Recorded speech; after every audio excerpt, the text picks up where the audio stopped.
Welcome to Wander Mode, a podcast that wanders through topics such as entrepreneurship, traveling, and mamahood. As a teacher turned entrepreneur and a mama to one, I am sharing my tips and tricks to maintain harmony in a multifaceted life. Let's wander.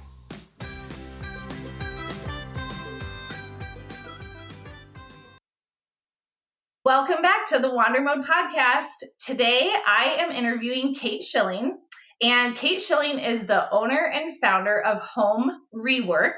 Home Rework is a one-stop shop for everything needed to improve your home, from design to remodeling to staging. Kate does it all.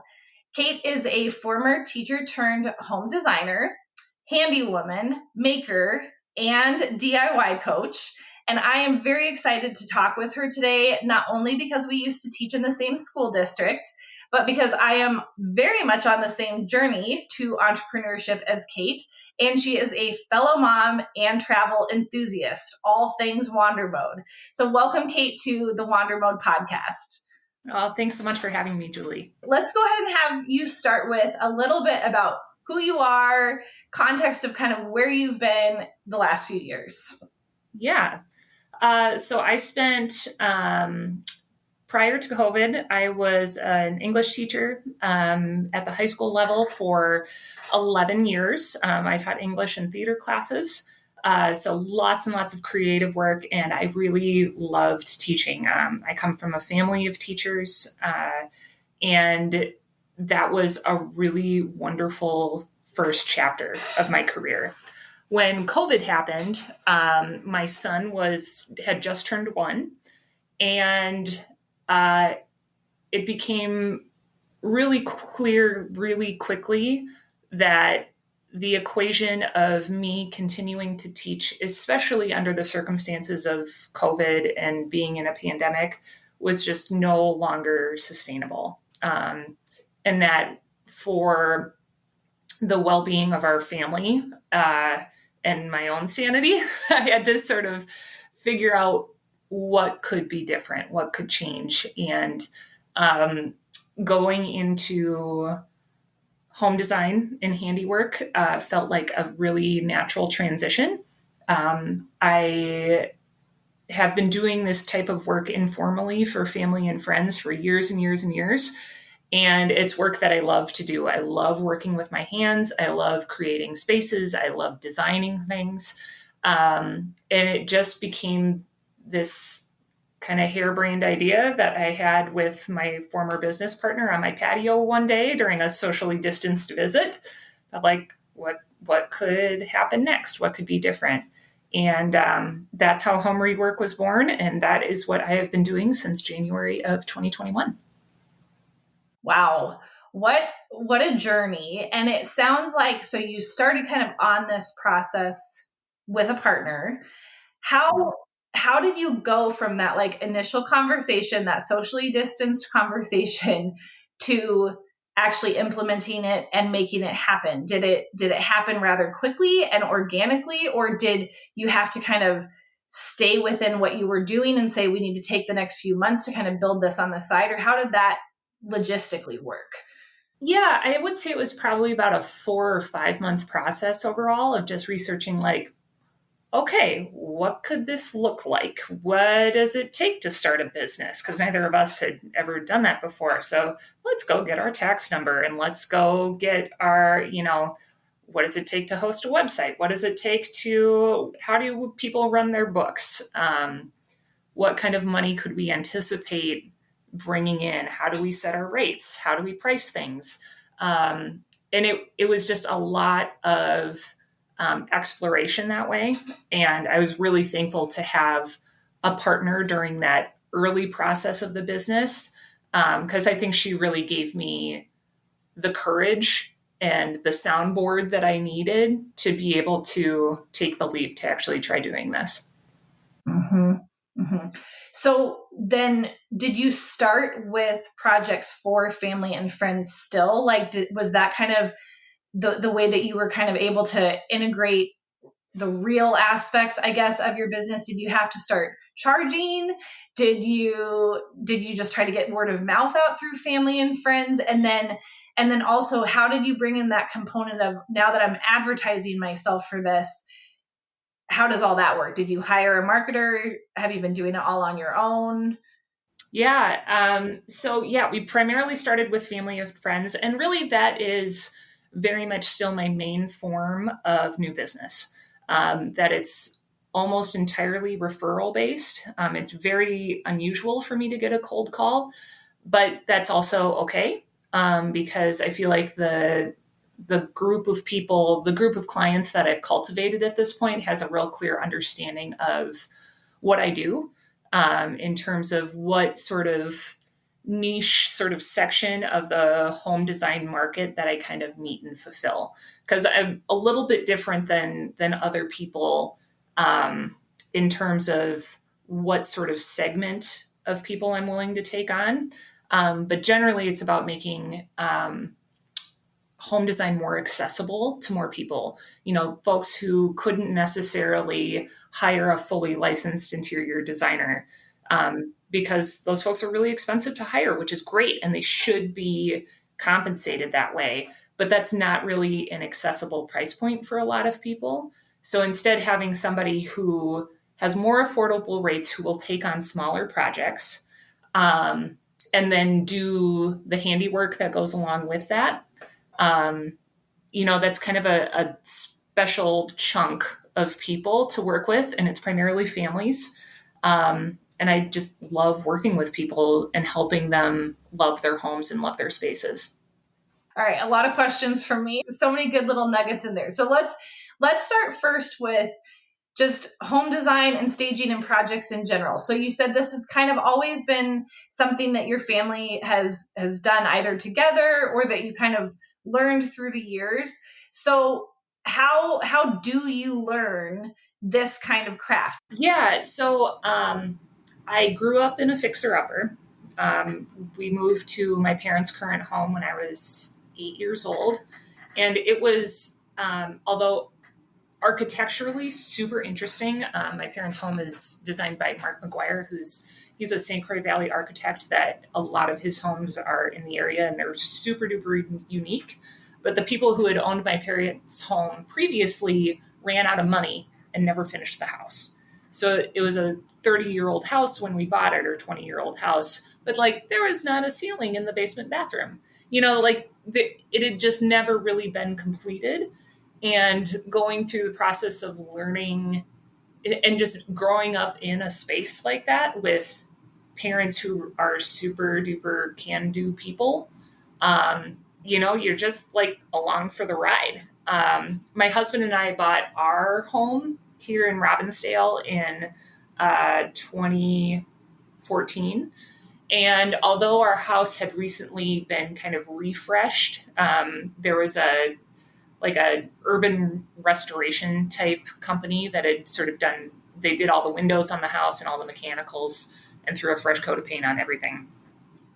So there was still a lot of work to do in our house in terms of making it feel like some of the character that had been stripped out of the house when it was flipped, to put that back in. So, within the context of owning my own home, learning how to tile a backsplash, learning how to switch out light fixtures, learning, how to totally set up an exterior garden, how to, all of these different things that I had certainly had experience with at my folks' home growing up, but then applying that to my own space. I try to never take on some sort of project that I haven't at least done it to my own home first before I do that to somebody else's house. But it's really amazing once you start learning those types of home improvement skills. Not only how like empowering it is as an individual, but how much incredibly awesome content there is out there, to be able to learn on your own. Like you can find a YouTube video about how to do anything in your house that are clear and thorough. And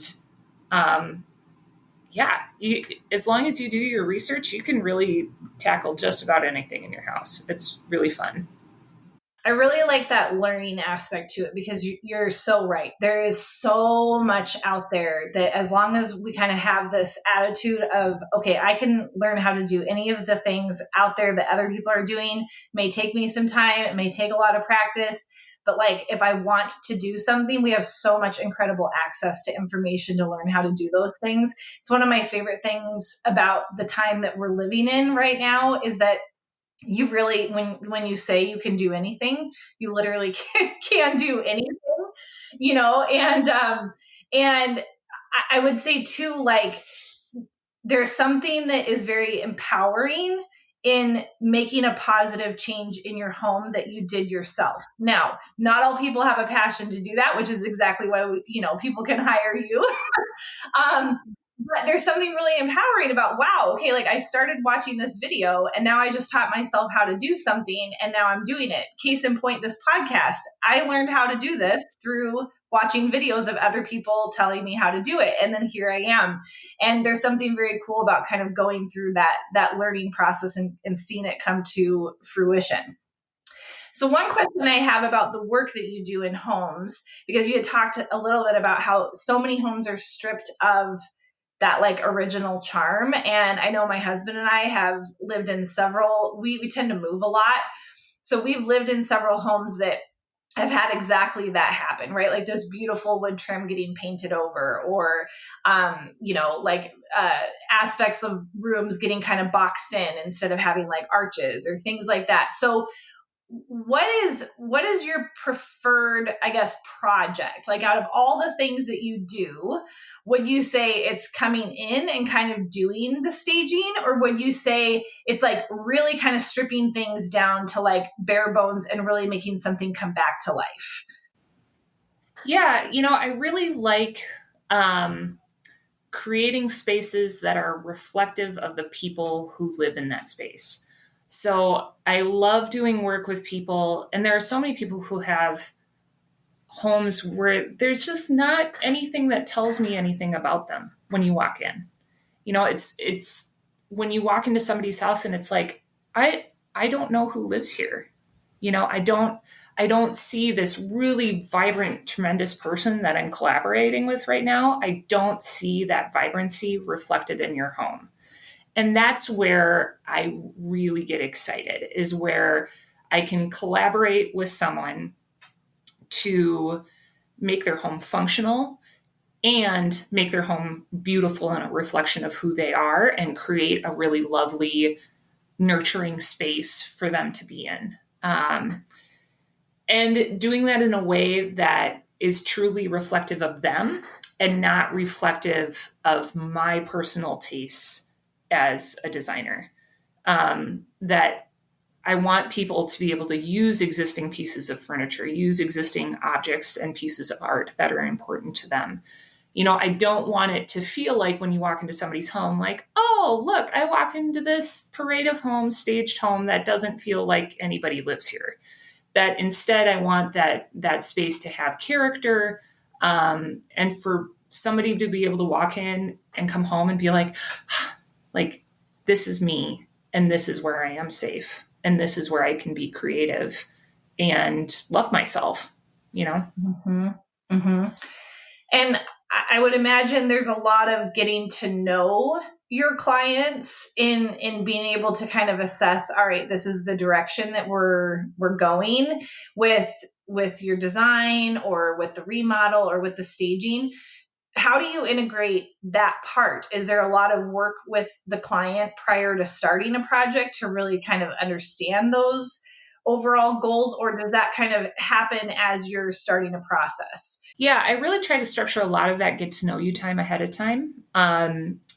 Really trying to figure out where people's values lie in terms of what they want out of their space, how they want to feel in their space, and what isn't working for them in their current space. Those are the really important questions to try to figure out, is especially that, like, what isn't working for you here? Because where people place that valuation is very varied. Like there could be somebody who has a totally cluttered house, but their concern is about the wall color. And that's the thing that's not working for them. and the clutter is secondary, right?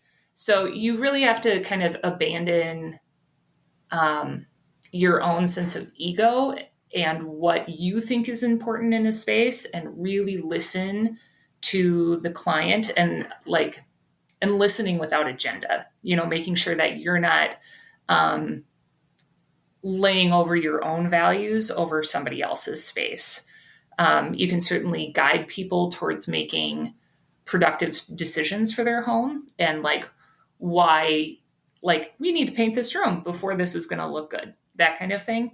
Um, but it's really important to have the client's needs and wants at the core of whatever you're doing. So coming back to something that you said earlier, which was really kind of assessing your client's needs, and one of their needs is to have things at a more affordable cost. How do you balance that need as a small business owner of covering your own bills, but also trying to seek the clients that you're looking for, especially when affordability is kind of a high need that has to be considered? Yeah. The first couple of years of this, not going to lie, not very profitable. I'm in a very privileged space that I have a spouse with a very consistent job. And that me working and collaborating even part-time through the business enables me to be able to stay home with my son and not have to pay for daycare, which is such a tremendous expense that it all kind of shakes out. This has been the first year where I've really started to make some more momentum in terms of actually making money at what I'm doing, but that is a really challenging part of this, certainly. And I think if it weren't for the fact that I'm saving daycare costs, it wouldn't make sense. But since I don't have to pay for daycare and I can be at home and do this side hustle, which I really want to be my full-time hustle. The affordability part is really challenging. And, I'm going to be raising my rates a little bit this coming year just because I need to, inflation is real and my skill sets is more developed. So I feel like I deserve to pay myself more in that process. And I'm more established in terms of cultivating a client base. The money part is hard. Not gonna lie. It's my least favorite part of all of this. Keeping books, figuring out taxes. I absolutely love what I'm doing, but the money is, it's fine. Now I'm at the point where I'm actually making money, but those first couple of years were we try. I don't know. So I'm just trying to provide a very real response there. No, and to your point, having a partner in this endeavor is invaluable. Because so last year before I left teaching, my husband left his job. And so my teaching income was aside from our rental income, was the consistent, steady Eddie paycheck, right? And benefits. And we started to sense kind of what was on the horizon with me leaving teaching. And that was the moment where I started to panic of oh my gosh, because now I'm going to leave and my consistent steady Eddie job. And how do I start bringing something in and contributing to our family budget and whatever. And to your point, entrepreneurship is not for the faint of heart. And we're both fortunate that we have a spouse that can work now. Ben is now bringing in money separately of our rentals, and he's now able to kind of help that part. But yeah, if you don't have that, it is a big risky endeavor to take on, and you really need to have kind of a financially minded base going into it of like, how do I ride this out until I have something come in? Because to your point, it can take a lot of time to build this and get a client base and learn social media and all of those aspects. Yeah. And part of that too is that, and I forgot to mention this in the first part, is that I had a serving job up until 6 weeks ago. That, that summer of 2021, about 6 months into the business, as we were working through things, it was like, I got to figure out something to just like fill that gap a little bit and to like get me out of the house a little, So yeah, I took a serving job here in town, and, serving makes shockingly close to teaching wages, which is another entire issue otherwise. But yeah, up until 6 weeks ago, that was the other element of this, that I could work nights while my husband was at home in the evening. And that was another element of the equation, like trying to, figure out how to balance that out, start a business, have a serving job, parent full-time, all of the things. Yeah. But that's part of what you got to do. When you do a crazy thing, like leave a 9 to 5, sometimes you got to do more than one thing at once. Well, and also totally nuts that, so I had teaching a kid, a side hustle, right? And everything just started to feel completely unmanageable. And so here I am like, okay, I'm going to go ahead and exit teaching because I think we're ready to make this side hustle a full-time thing. And then all of a sudden, in some ways, life becomes even crazier, like you're saying, because now you might need to take on something else to bring in a little bit of income for a while and to support yourself. And it's so funny how, like, in my mind, and I don't know if you had this moment, but it was like, okay, like things are going to calm down because now all I'm going to have is our hustle and a kid. And that doesn't actually happen. Like somebody asked me the other day, how's retirement? like, what are you talking about? What I did to myself. I'm working more than I was before I left my full-time job. Yeah. But I think the thing that has made that, and I'm not sure if you feel the same way, but the hustle is crazy, but it's on my terms. The hard thing about teaching is that it is so profoundly rigid in terms of your schedule. It's not like corporate life where it's like, oh, I need to leave work a couple hours early and it's no big deal to go see my kid's thing or go to a doctor's appointment. In teaching, you get 2 personal days? We had 2 personal days on our schedule. Like, there's just no escaping that really, really hardcore schedule. And that's so incompatible with the ups and downs of parenting. And I think you're sort of sold this idea that teaching is a very family friendly profession to be in. And it's not remotely. It's not flexible, and it makes it really hard to be able to stay at home when your kid is sick or figure out childcare, or it just doesn't have that same sort of flexibility. And I'm so thankful now to be in that space where I can just sort of drop everything and go take care of what my family needs. And I don't miss having summers off. I don't. I'm actually the most busy in terms of my seasonal ups and downs. I'm the most busy in the summer, but I don't miss it. And I love having the fall. Did you love that this fall? Being outside in the fall? It's amazing. It's amazing. You can see leaves change. You can be outside and it's cool. I didn't see the outside. I had my windowless classroom for 11 years. I didn't experience fall for a decade. And it's just so great to be able to work and live on my own terms and not having to live bell to bell anymore.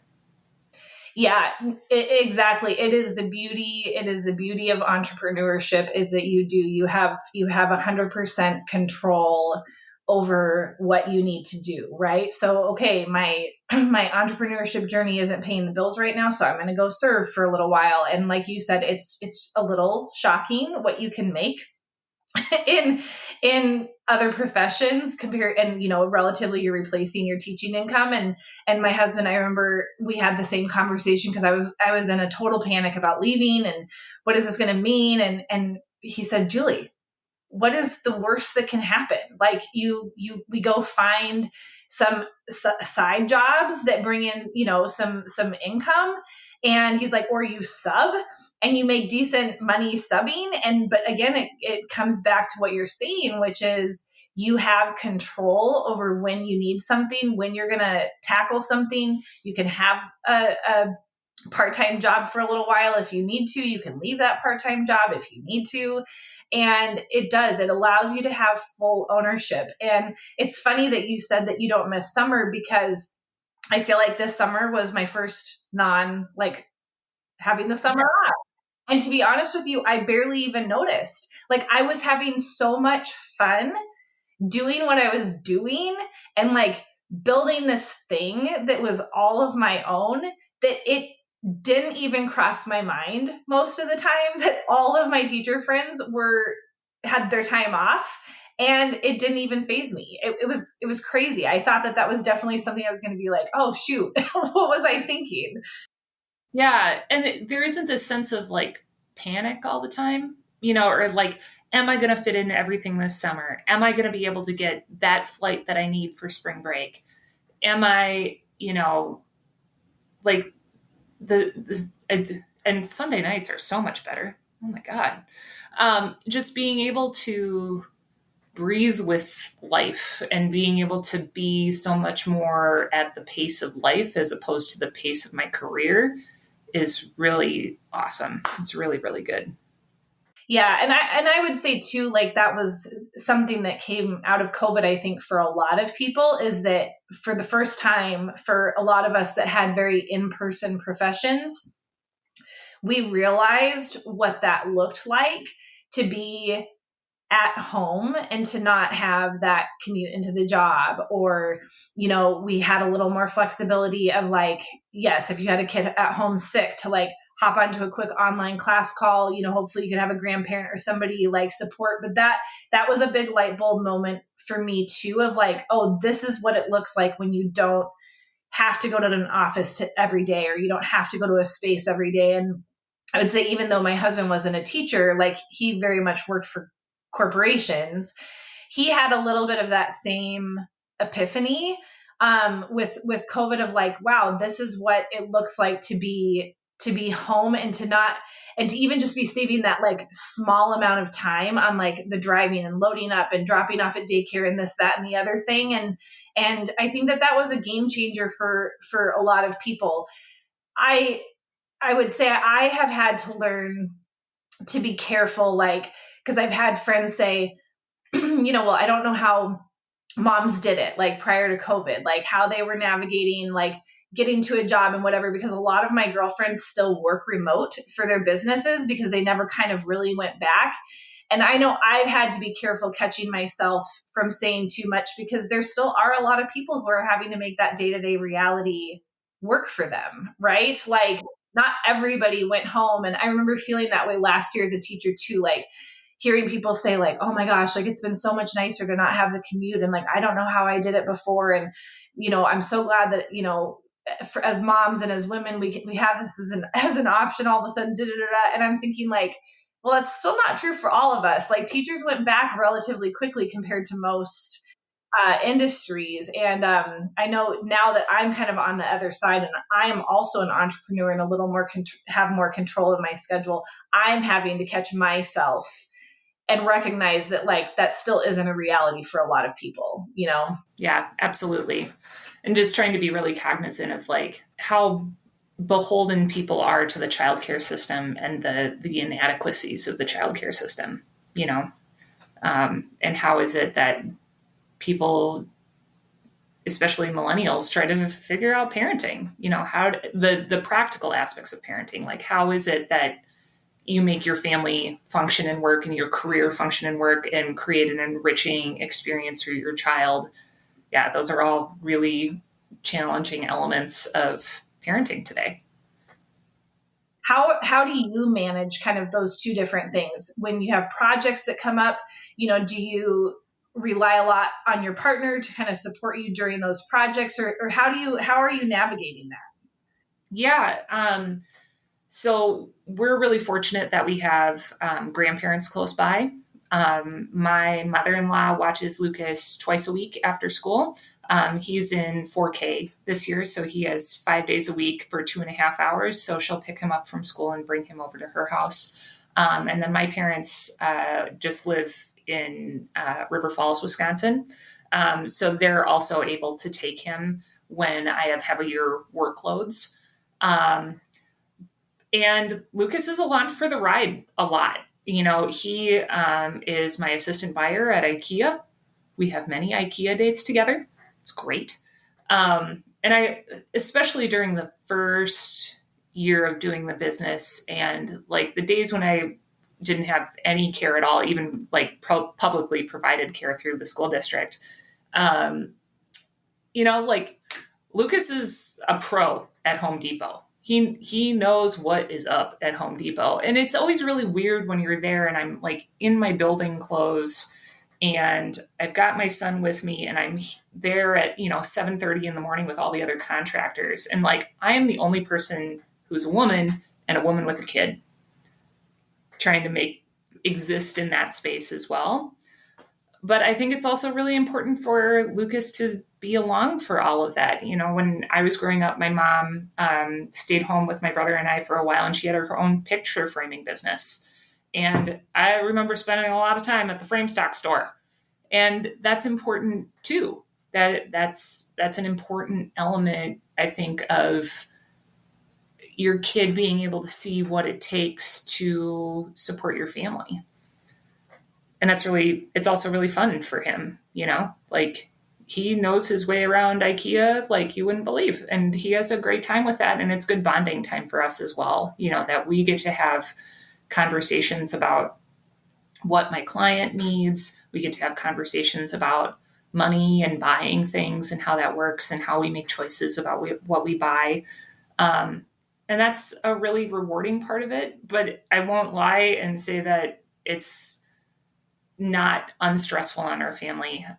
Yesterday, I wrapped up a 2-month project, which is the most extensive project I've ever done to date.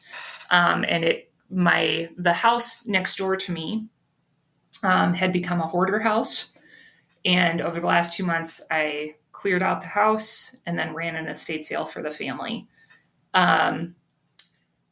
And it's like the most insane thing that I've ever done. Extremely rewarding. But yeah, trying to figure out how to take care of Lucas, how I can work at will, how I can not completely drive my husband crazy over the 2 months of working on this really, really wild project.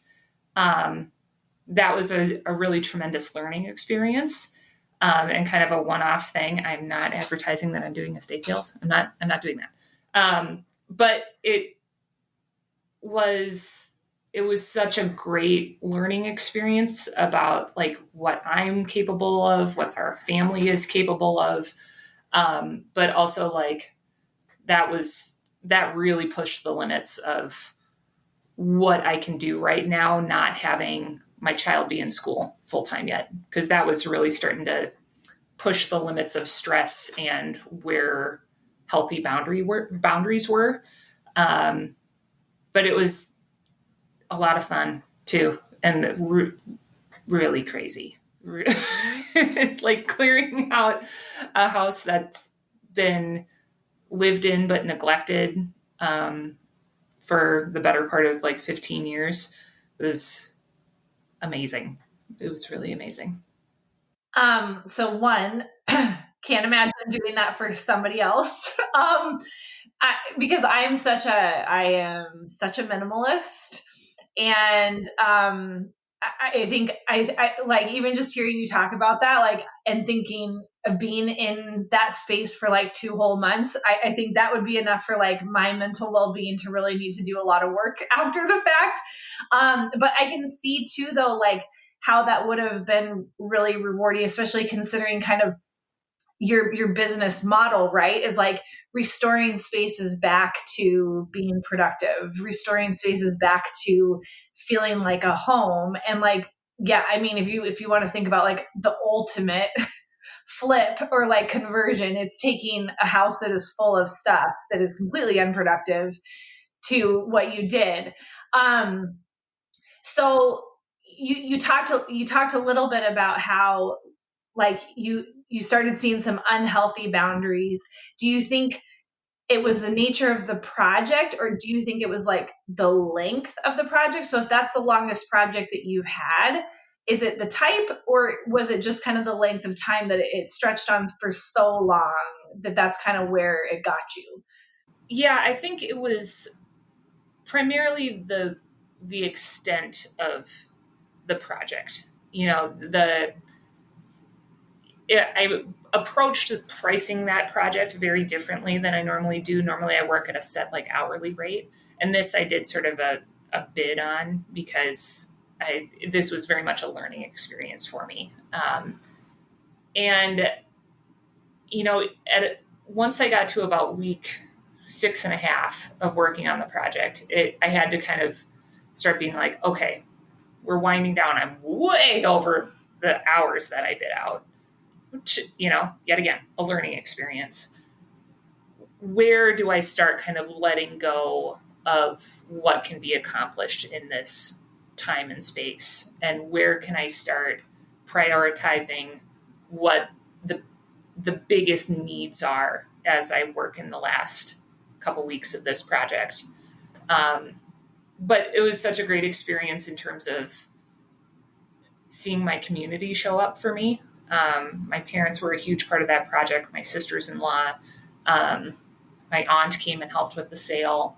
My mom's friends came over and helped with the project, and just really feeling that sense of love and support through them participating in that project was tremendously like overwhelming. And I'm still kind of like processing that because we finished last night, and seeing how much my community is willing to go along with my nutty ideas is really incredible. And my husband was so wonderfully supportive, even when I could tell he was like, "Are you seriously going over there again? What are you doing right now?" I'm like, "I have to go over and get a thing."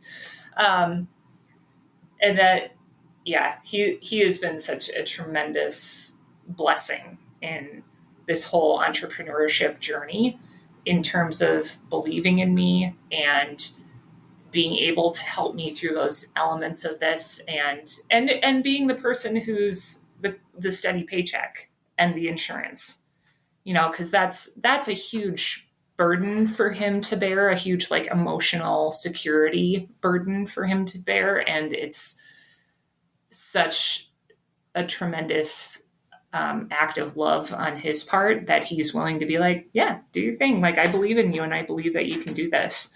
That's pretty cool. It's pretty awesome. Yeah, it takes your relationship to a very different level. And I have found the same thing. Like, is that we've always worked separately, and now we're both working out of home offices, but it has strengthened our relationship in a way that I don't think we could have had if we weren't supporting ourselves through a new journey that we were embarking on.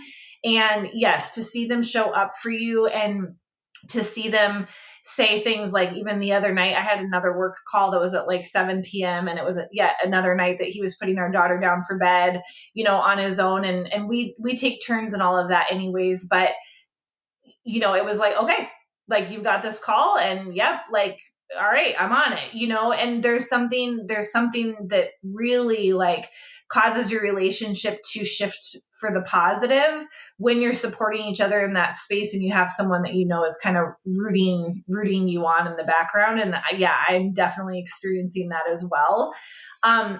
One thing that I wanted to go back to, because you were talking about you and your son going into Home Depot, and kind of mainly just kind of seeing a lot of males there, and they're doing their thing, and then here you are, a female and a kid and all the things. So tell me a little bit about how, like, in this male dominated industry, because you're going from teaching, which is a very female dominated profession, to a very male dominated profession. How have you had to garner any kind of courage in that space? Have you always felt confidence? And then kind of tying to like getting support from our spouses, like, have you had to have kind of any tough conversations with your husband where you're like, I need some words of wisdom, or like encouragement, or like wisdom, or like, help me in this, like, moments? Yeah, generally, I haven't had too many super negative experiences existing in those male spaces. As soon as you start speaking in a way where you know what you're talking about, or that you're asking the right type of questions that reveal that you know what you're talking about, generally most guys in that sort of environment are like, oh, she's legit. Okay. That generally that's been mostly okay. Every once in a while going into Home Depot or Menards, I get the like, hey, little lady, do you need help? I'm like, I have been here for the last 4 days and you have seen me every day looking, like in my coveralls covered in paint, like, do you not see that I like do this? Like, what is happening right now? But generally folks are really, have been really good. I think it's just like, you have to be really direct in that conversation right away, where it's like, yes, I know what I'm talking about. I know what questions to ask. And that once you start to make connections in trades and you start to cultivate those relationships with contractors and electricians and plumbers, you can start to figure out the people in those environments that are really great to work with and who are great to collaborate with and ask questions of, and who is like some kind of old school guy who's just not going to take you seriously ever. And then it's like, well, there are other people. There are other people to work with, other people to collaborate with. And it doesn't have to be you. So it's just about like finding the right community of people, a community of tradespeople to collaborate with and to chat with.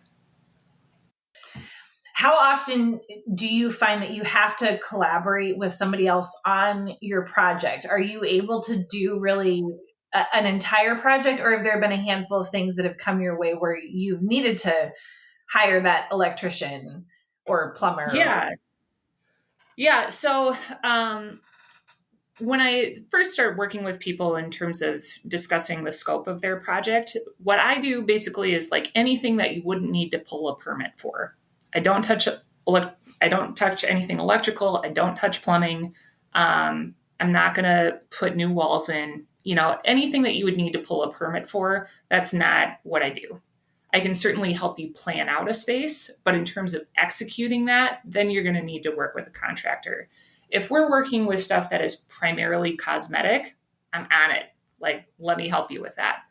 And those are the types of projects that I really enjoy, where I can go in and make the whole transformation happen. That's really, really fun. But in terms of working with trades, like I did a garage a few years ago, or last year, I think that was last summer, I did a big garage renovation, and part of it was putting in an epoxy floor. So that was absolutely a job that we had hired in from a different company, and we had some electrical work done as well. And then it's about doing the legwork to do the vetting, to find people who are going to be, that are going to be great to work with, finding those contractors that are going to be reliable, finding those contractors that are going to be respectful of my clients, and, trying to build up their business as well. Having those continued collaborations with those people is awesome when you can find those really good companies to work with. Yeah, I think collaboration when you're an entrepreneur is huge. You have your kind of your target audience, and you have the people that can find you because they're seeking out whatever it is that you have to offer. But I think there's a lot of growth that can happen when we work together and we're, kind of, okay, I'm going to help you with this. You're going to help me with this. We can grow our business, in this way. What do you envision going forward for this business? Like, it sounds like you left your hosting job or position, and so like what do you see happening in the future for home rework? Yeah, when we started the business, my hope was that between when we started in 2021 and the fall of 2024, when my son will be entering school full time, that would be the buildup to this being a full time real deal gig. And right now, I'm on track to do that, which feels really good. That over, I'm booked out through the remainder of this year. I've got enough client base and enough projects down the road with existing clients that we haven't officially gotten them on the calendar yet, but I know that those jobs are going to continue to be coming in. That is, I think it's going to be doable for that to be a full-time plan for me. And I really like working on my own and being kind of the sole business owner, but it would also be incredibly cool, like if I could have a team, like be able to build this out, to be able to have a team. That feels like a really enormous, overwhelming goal at this point to think about. But I think that might be the next kind of chapter, as I think about like, okay, so I've gotten to the point where this can be a full-time thing. What's next?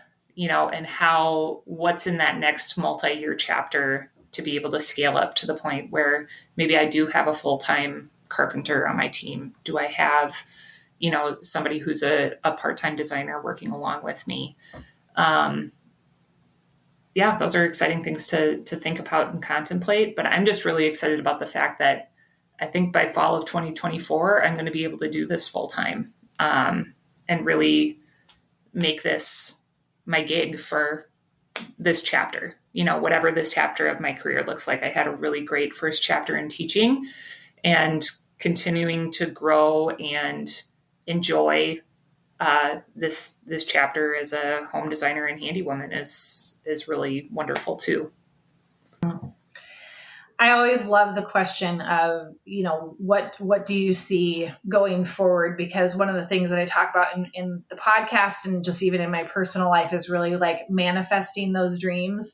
So I've been working with this business coach who's helping me build out this course to teach other people how to do vacation rentals.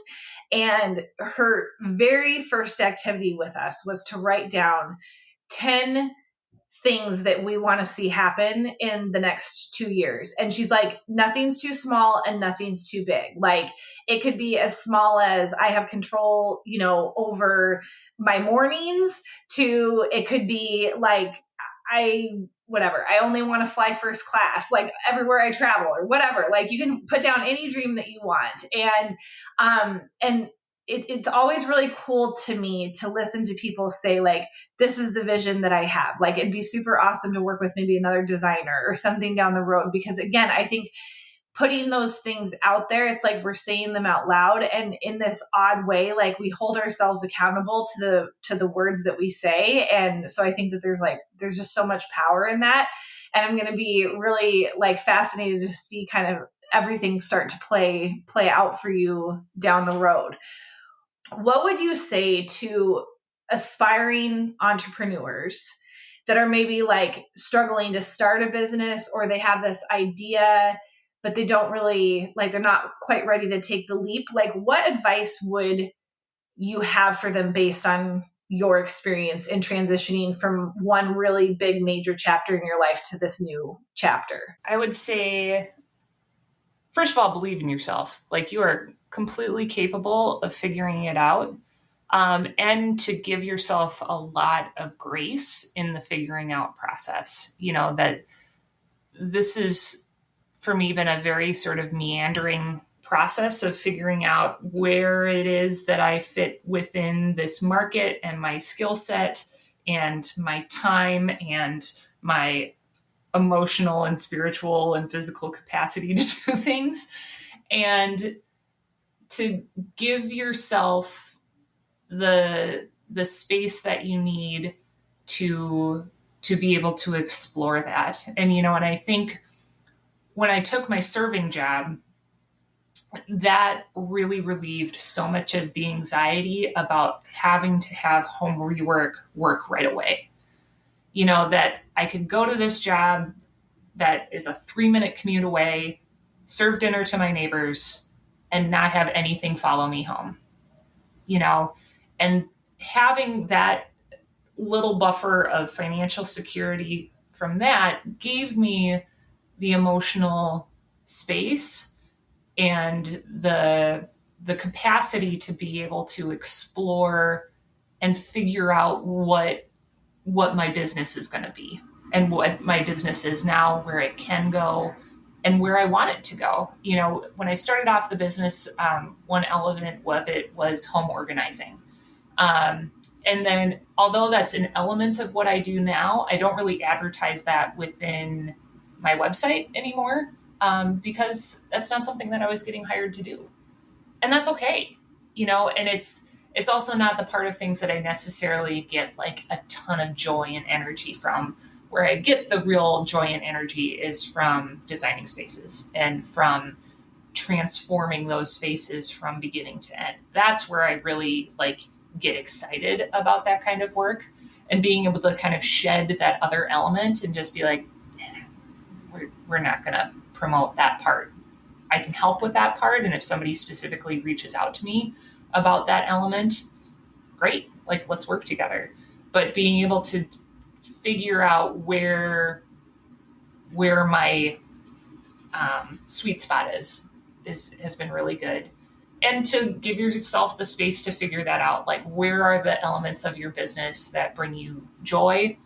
Where is it that you're making money while experiencing joy? And where are those things that can help sort of buoy you along financially while you continue to grow this so that this can be your full-time thing? Mm-hmm. Yeah, two things you said there for sure resonated with me. First, giving yourself a lot of grace, right? Anytime you're learning how to do something, even if you're starting your entrepreneurship journey with something you're passionate about and something that you're already good at, there are so many aspects of running a business that you're learning, and giving yourself that grace to be in the space and say, this is not going to go perfect the first time around, right? Record keeping, figuring out taxes, budgeting a project, quoting a project, all of those things. That's not something that is always innate in every industry that we're in. And so those are things that we have to learn. And the more grace you can give yourself, I think the more tolerance you have for mistakes that you make. I'm finding that right now, my big thing that I'm not loving that I have to do as a business owner is social media. And mostly because we're promoting this course and the sale of a course and trying to kind of get our name out there. And I was never a big social media person prior to this business. So attempting to go from posting on Facebook maybe once a month to this idea of posting a lot and learning what a reel is and what a story is. And I know I should probably know that at 40 years old. I should understand Instagram way better than I do, especially being a millennial, but I don't. And so, learning that, but then giving myself some grace and going back and looking at these videos that I've made and being like, oh, Julie, that is a hot mess. Or my earlier podcast, listening to my shaky voice and whatever, there's so much growth that can happen when you give yourself grace because you don't get caught up in the mistakes. And the other thing that you said too that resonated so much with me is finding what brings you joy. Like, obviously that there are going to be aspects of doing business that aren't going to bring you joy. I don't love thinking about the money side. I don't love, whatever, like paying the bills or like having to go out and give bids to people or things like that. But the core of what I do and how I'm spending my time is what brings me joy, and to let go of the things that don't. Right. And like podcasting for me will never be something that will make me money. It's more to get my voice and my story out there, but it brings me so much joy. And so like, that's not something I'm going to let go of. And so like those two things just really hit home. I always return back to something that my first principal told me in my first couple of years of teaching. Keith Rancliffe, man's a king. We love that man. He was such a good school leader. But in those first couple of years of teaching where it's just like, oh, I don't know what I'm doing. He had this great piece of advice for me, which has really stayed with me all of these years. And that if it works, that's awesome. If it fails, it's data. And that's so freeing to be like, well, that didn't work. That's a piece of information that I can move forward with. But I don't have to be paralyzed by the fact that didn't work, that is purely information for me to grow from. And that is very much an element of what I do now. Like, where are the things that are working? Where are the things that are not working? And how do I figure out what's next based on that information? But not having to have it be some sort of like pejorative thing that something didn't work. I love that you shared that, because I also had such an appreciation for Keith Rancliffe, and I had never heard that before. And so his wisdom just keeps going. I appreciate you passing that on. Thank you so much for being on the Wander Mode podcast with me today. I'm going to put out all of the resources that I have for you on the podcast description. But is there a particular way that you think is best for people to reach out to you or connect with you? Yeah, absolutely. My website is homerework.com. You can reach out to me directly through the website. You can email me at reworkit@homerework.com. And be sure to check out my social media at Facebook, Instagram, and TikTok at home_re_work. Awesome. Thanks so much, Kate.